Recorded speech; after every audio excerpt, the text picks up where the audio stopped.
Yo mga par, kamusta? Ang bagong update kay Manny Pacquiao at Bob Arum balak talaga i-bankrupt ang PBC. Pero bagong lahat mga idol, suportahan nyo naman ang ating channel. Maraming salamat po.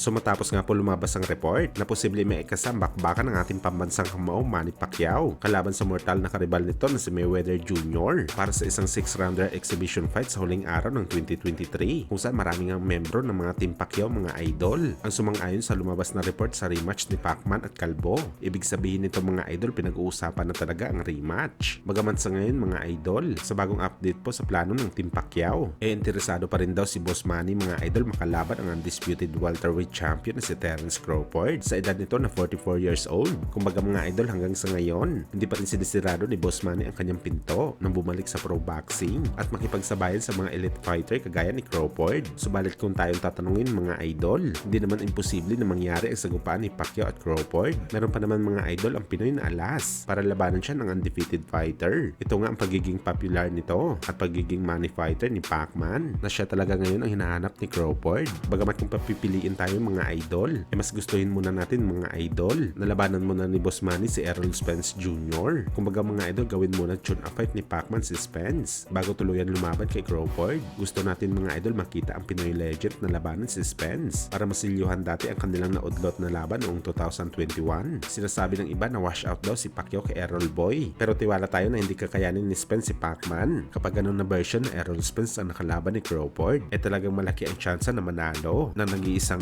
8th Division World Champion.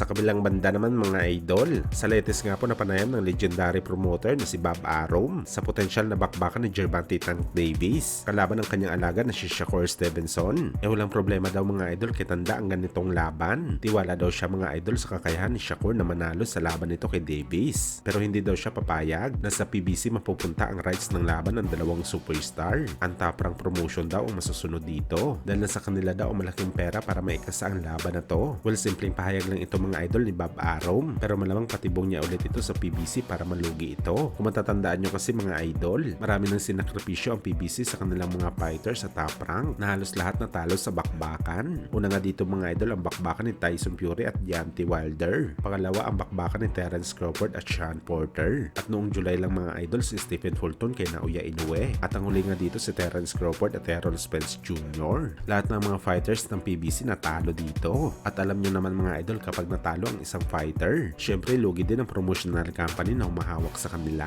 dahil hindi na makakapag-generate ng big fight ang PBC dahil nga galing sa talo ang kanilang fighter. Sa ngayon balak sulutin ni Bob Arum si Tank Davis sa PBC para lumaban kay Shakur para sa top rank promotion mapunta ang rights ng laban. At kapag sakaling natalo dito si Davis mga idol, wala na masyadong mapapala ang PBC kay Davis Boy dahil nga talo ito at mawalan ulit sila ng cash cow sa laban. Grabe, pasimpleng galawan ng mga idol ang ginagawa ni Bob Arum, pero paunti-unti niya nilulugi ang PBC para mabawasan ang kompetensya sa kanyang company.